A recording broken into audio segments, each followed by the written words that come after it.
آپ لوگوں کو جنات جن سٹوریز پسند ہیں؟ یہی مسئلہ ہے اس قوم کا.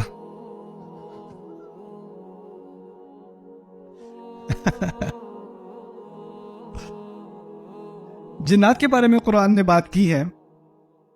تھوڑی سی جن سٹوری سنتے ہیں، تھوڑی سی قرآن سے جن سٹوری.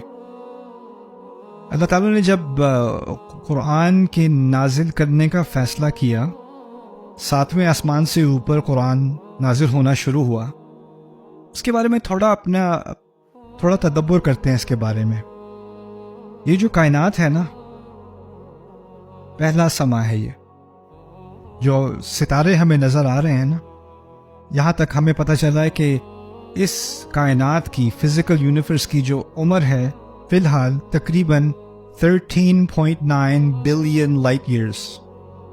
یہ عمر ہے اس کی.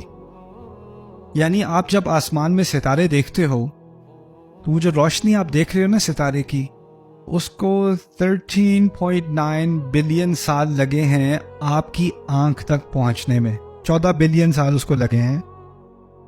آپ کو پتہ ہے روشنی کی سپیڈ، اس کی رفتار کیا ہے، لیکن اس رفتار کے باوجود وہ اتنا سفر کر کے آپ کی آنکھ تک پہنچی ہے. شاید آپ کو اندازہ ہو نہ ہو، جب آپ سورج کی روشنی کو دیکھتے ہو تو وہ روشنی آپ کی آنکھ تک پہنچنے میں اس کو 8 منٹ لگتے ہیں. آپ سورج کو نہیں دیکھ رہے، آپ سورج کو جو جیسے وہ 8 منٹ پہلے تھا وہ دیکھ رہے ہو اصل میں، کیونکہ اس کی روشنی کو یہاں تک آنکھ تک پہنچنے میں 8 منٹ لگ جاتے ہیں. تو آپ اندازہ کریں ستارے کتنے اربوں کے اوپر وہ ستارے آپ کی آنکھ تک پہنچ رہے ہیں. ٹھیک ہے، تو آپ تاریخ کو دیکھ رہے ہو. جب آپ کسی ستارے کو دیکھ رہے ہو تو ایک بہت قدیم تاریخ کی طرف آپ کی نظر جا رہی ہے. اللہ تعالیٰ نے فرما دیا وَلَقَدْ زَيَّنَّا السَّمَاءَ الدُّنْيَا بِمَصَابِيحَ. ہم نے سب سے نچلا آسمان، کتنے آسمان ہیں؟ 7. اللہ کہتے ہیں سب سے نچلا آسمان میں نے ستاروں سے مزین کیا. یعنی جہاں تک انسان کو ستاروں کا علم ہے وہ کون سا آسمان ہے؟ پہلا آسمان ہے. اس کے بعد اس کے مقابلے میں دوسرا آسمان ہے، جو روایت میں پتہ چلتا ہے اس کے مقابلے میں دوسرا آسمان ایسے جیسے یہ ایک انگوٹھی ہو اور وہ ایک صحرا ہو. اس کے بعد تیسرا آسمان ہے اور اس کے مقابلے میں جیسے دوسرا آسمان ایک انگوٹھی ہو اور تیسرا آسمان ایک پورا صحرا ہو. اور اسی طرح چوتھا، پھر 5واں، پھر 6واں، پھر 7واں، اور اس کے بعد عرش ربنا. قرآن آیا ہے 7 آسمانوں کے اوپر سے. آپ اندازہ کریں کوئی واقعہ ہوا ہوتا تھا، رسول صلی اللہ علیہ وسلم کسی نے کافر نے آ کے کوئی سوال پوچھ لیا اور وہاں سے جبریل کو حکم ملا کہ آپ رسول کو یہ آیت دیں. تو آپ ذرا کمپیئر کریں جبریل علیہ السلام کی رفتار اور لائٹ کی رفتار کو. کہاں سے قرآن آ رہا ہے اور کیسے آ رہا ہے. اور پھر آپ اندازہ کریں کہ جو ساؤنڈ ہے نا، ساؤنڈ آواز زیادہ تیز ہے رفتار میں یا روشنی؟ یعنی آواز سے تیز تو اب جیٹ بھی ہے نا. Jets can travel faster than the speed of sound. ہم دعا کرتے ہیں، وہ دعا فوراً اللہ سنتا ہے اور فوراً اس کا جواب دیتا ہے. اجیب دعوت الداعی اذا دعان. اچھا، اس آسمان میں تھوڑی سی، کیونکہ یہ آسمان تو کچھ بھی نہیں ہے باقی آسمانوں کے مقابل، اس آسمان میں کسی حد تک اللہ تعالیٰ نے جنوں کو تھوڑی کھلی چھٹی دے دی. تم لوگوں نے کچھ سیر کرنی ہے تو کر لو. تو اس آسمان میں کم از کم ان کو تھوڑا ادھر ادھر، چلو یار وہ جوپیٹر چلتے ہیں چل، تو وہ کر لیتے ہیں. یہاں پر ان کو تھوڑا سا اسپیس ٹریول کرنے کا لائسنس ملا ہوا ہے، ویزا ملا ہوا ہے ان کو. اللہ تعالیٰ نے جب قرآن نازل کرنے کا فیصلہ کیا 7 آسمانوں کے اوپر سے جبریل علیہ السلام کے ہاتھ، تو ان کے ساتھ ایک پوری فرشتوں کی فوج تیار کی. جب کوئی بہت اہم ڈاکیومنٹ ہوتا ہے نا تو وہ صرف آپ اپنے بیگ میں ڈال کے ٹرین میں نہیں بیٹھ جاتے، ایک پوری اس کے ساتھ سیکیورٹی ڈیٹیل ہوتی ہے اور ایک پورا انٹوراج جاتا ہے، اور پھر اس کے ساتھ آگے بھی فوجی پیچھے بھی فوجی، اور پھر وہ کاروان چلتا ہے ایک چیز ڈیلیور کرنے کے لیے، ہے نا. تو اللہ تعالیٰ نے قرآن میں بتایا مطاع ثم امین، ان کی بہت بڑی فالوئنگ ہے، اور پھر وہ قرآن لے کر آتے ہیں جبریل علیہ السلام. ٹھیک ہے، تو جب وہ آ رہے تھے تو اللہ تعالیٰ نے ایک معاملہ کیا جو یہاں پاکستان میں بہت ہوتا ہے. اس کی مثال پاکستان میں بہت ہوتی ہے. کوئی VIP آ رہا ہو نا تو سڑکیں بند ہو جاتی ہیں، سڑکیں ساری بند، لاک ڈاؤن، کوئی ادھر ادھر نہیں ہو سکتا۔ اب جنات کی عادت تھی کہ پہلے آسمان میں کیا کرتے تھے؟ گھومتے پھرتے تھے۔ ایک دم سے اوپر جا رہے ہیں، آسمان بند ہے، گارڈ کھڑے ہوئے ہیں، کوئی نہیں جا سکتا آسمان، سارے زمین پہ بیٹھو، دنیا میں بیٹھو سارے۔ ابھی ان کو عادت تھی باہر گھومنے پھرنے کی، اب سارے کے سارے جن کہاں پھنسے ہوئے ہیں؟ دنیا میں۔ انہیں پتہ نہیں یہ لاک ڈاؤن ہوا کیسے، یہ کس چیز کا لاک ڈاؤن ہے یہ؟ ہم جب بھی جاتے ہیں اوپر، ہم پہ شوٹنگ ہوتی ہے، ہمیں نیچے بھیج دیا جاتا ہے، ہم جا ہی نہیں سکتے باہر۔ اب دنیا میں قید ہو گئے سارے کے سارے جن۔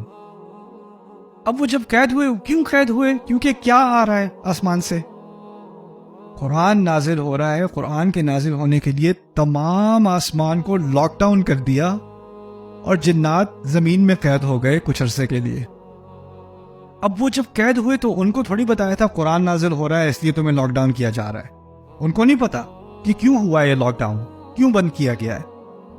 تو جب یہ لاک ڈاؤن ہوا تو انہیں پتا تھا یہاں کچھ ہونے والا ہے بھائی، یہاں کچھ تو ہونے والا ہے یہاں پہ، ہمیں پتہ نہیں کیا ہونے والا ہے لیکن کچھ تو ہونے والا ہے۔ تو اس پر انہوں نے تبصرہ کیا، نہ جانے، کہتے ہیں وَأَنَّا لَا نَدْرِي، اور ہمیں کچھ علم نہیں تھا، کچھ کلو نہیں تھا ہمیں، أَشَرٌ أُرِيدَ بِمَنْ فِي الْأَرْضِ أَمْ أَرَادَ بِهِمْ رَبُّهُمْ رَشَدًا، کیا کوئی شر یعنی کوئی بہت بڑا نقصان، کوئی بہت خراب کام ہونے والا تھا، جو خراب کام کی نیت تھی اہل زمین کے لیے، یا ان کا رب ان کے لیے کوئی ہدایت چاہ رہا تھا؟ ہمیں نہیں پتا تھا کہ ان میں سے کیا، یا تو کوئی ہدایت آنے والی ہے، یا اس دنیا کو برباد کیا جانے والا کوئی بہت بڑا شر اس طرف آ رہا ہے، ہمیں نہیں پتا تھا۔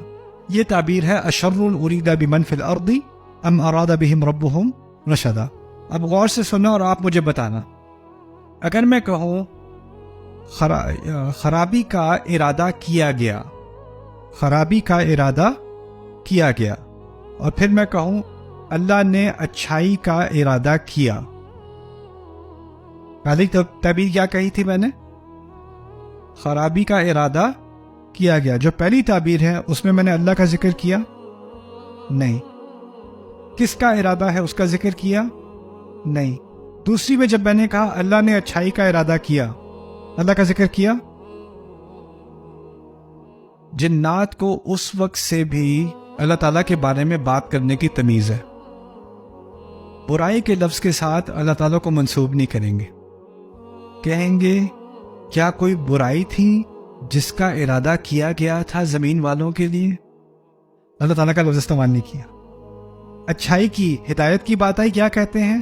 ام اراد بہم ربهم رشدا، یا پھر ان کے رب نے ان کے لیے کوئی ہدایت کا ارادہ کیا تھا، کسی ہدایت کا ارادہ۔ سبحان اللہ،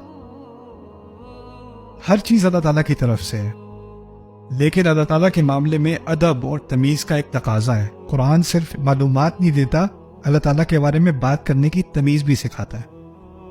فلسفی جو ہے نا، وہ خدا کے بارے میں جیسے چاہے بات کرے، کیا خدا کوئی ایسا پتھر اٹھا سکتا ہے جو جو اٹھانے کے لیے ناممکن ہو، یا کوئی ایسا پتھر بنا سکتا ہے جس کو وہ کبھی نہ اٹھا سکے؟ اس طرح کی باتیں وہ بکواس کرتے ہیں اللہ تعالیٰ کے بارے میں۔ کیوں؟ کیونکہ اللہ تعالیٰ کے بارے میں وہ صرف ایک فلسفی کانسیپٹ کے لحاظ سے بات کر رہے ہیں، ان کو اللہ تعالیٰ کے معاملے میں کوئی لحاظ، کوئی ادب، ان کی عظمت کا کوئی بالکل احساس نہیں ہے۔ لیکن جنات کو نامعلوم ہوتے ہوئے بھی اتنا احساس ہے کہ کوئی خرابی کی بات کریں گے تو ساتھ میں کس کا لفظ استعمال نہ ہو؟ اللہ تعالیٰ کا یہ لفظ استعمال نہ ہو۔